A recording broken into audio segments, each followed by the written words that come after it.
The year is the late 2000s. A time when the internet was beginning to bring us together in new ways, but some mysteries still defied explanation. David Paulides, an author and former policeman, was on a simple vacation, enjoying the beauty of a national park.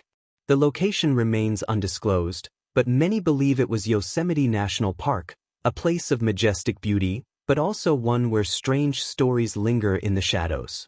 While visiting the park, David struck up a conversation with two off-duty park rangers. What started as a casual exchange soon turned into something far more unsettling. The rangers mentioned a disturbing pattern of disappearances. These weren't just any disappearances, these were peculiar, strange, and deeply troubling cases that had stumped everyone from local authorities to seasoned park rangers. David, curious and concerned, decided to dig deeper.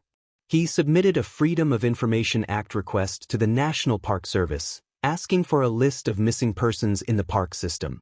Surely, the Park Service would have extensive records on these cases. They had highly trained law enforcement personnel in the form of U.S. Park Rangers and the U.S. Park Police. This would be a straightforward request. But what David received was anything but straightforward. Instead of the records David expected, the National Park Service responded with an odd question. Why did he want this information? When David explained he was researching for a book, the response grew even stranger. They had no such records. How could this be? The Park Service, responsible for the preservation and security of the nation's most beloved parks, didn't have a centralized list of missing persons? Then came the bombshell. Obtaining this information would cost David $34,000 for Yosemite alone. For all national parks? A staggering $1.4 million. Why was this information so difficult to obtain? Why such a high price? Was it because the records were stored in countless scattered files, requiring an overwhelming amount of time and resources to compile? Or was there something more sinister at play? These questions drove David further. His curiosity was not going to be silenced. Over the next few years, David would go on to uncover more mysterious disappearances, each more perplexing than the last. His search would lead him to publish over 10 books and produce several documentaries that shed light on these strange cases. He coined the term Missing 411 to describe the phenomena, a label that would soon be associated with the baffling disappearances that seemed to defy all logic and reason. What David discovered was chilling. The people who vanished in national parks often did so under baffling circumstances. The pattern of these disappearances was eerily consistent. Young children, elderly hikers, or even whole families, disappearing without a trace, seemingly swallowed up by the wilderness. And when the search teams were sent in, they found strange things. In many cases, there were no signs of struggle, no clues to follow, and often, no bodies to recover. And that's when the real mystery deepens. The missing individuals are often found under strange circumstances.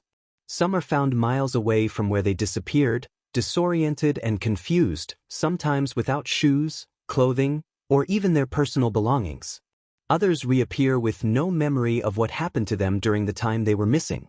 Some even seem to have been relocated to places that had been searched thoroughly only hours earlier. What is going on in these vast, isolated wilderness areas? And why are the authorities so tight-lipped about these cases? Let's take a look at some of the most mysterious disappearances that have occurred over the years. The first case we'll examine is that of little Katie Flynn, who vanished near her father's lumber camp in northern Michigan in 1868.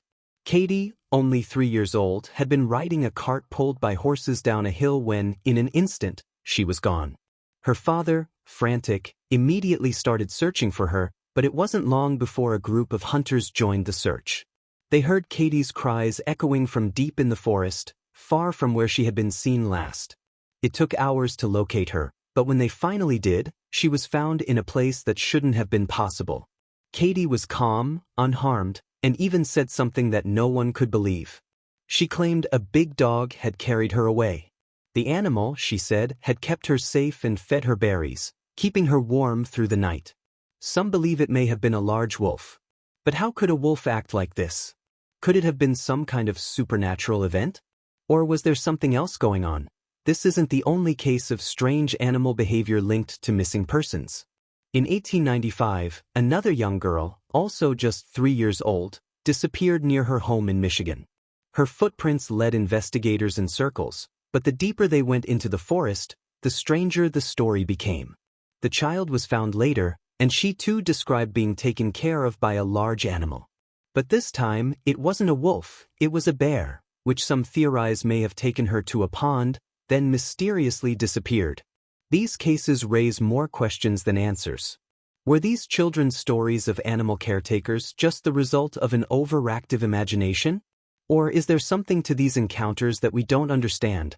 Fast forward to 2017, and we encounter a case that took place in the cliffs of Swanage, Dorset.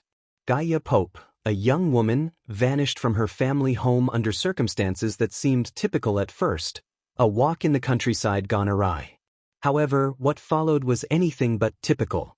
Despite massive search efforts by both professionals and volunteers, Gaia's body was found in an area that had already been searched twice. How could this be? Was Gaia overlooked, or was something else at play?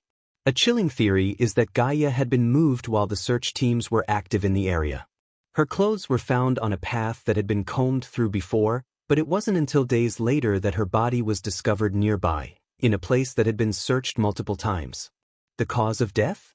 Hypothermia, according to an inquest, but that doesn't explain how she managed to evade detection or why she was found so far from where she had disappeared. These cases aren't isolated incidents. There's a pattern here that seems to defy all logic. The missing 411 profile is becoming clearer.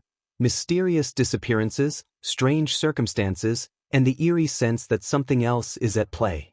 Are there forces at work in these wilderness areas that we don't yet understand? Are these disappearances the result of something entirely beyond our comprehension? As we ponder these questions, let's turn to another disturbing case. The disappearance of a young man named Jared Brown in California. Jared, an experienced hiker, was last seen at a trailhead near Mount Shasta. He had been trekking solo for several days when he suddenly vanished. Despite an exhaustive search, there were no signs of Jared or any clues as to where he had gone. Weeks later, his body was found in a location that had been thoroughly searched, but the mystery didn't end there. Jared's body appeared undisturbed, and there were no obvious signs of how he had died. Some theorize that he fell victim to the strange, unexplained forces at work in these wild places, the same forces that have claimed so many others. What are we to make of all this? The pattern of these disappearances is chilling, and as more cases emerge, the questions only multiply. Are these individuals being taken by forces beyond our control? Are they victims of something sinister, or is it simply the harsh, unpredictable nature of the wilderness at work? What's clear is that these disappearances aren't easily explained, and as long as they continue to occur, we will be left searching for answers. Thank you for joining me on this journey into the mysterious world of the true missing person stories. If you found this story compelling, please like, share, and subscribe.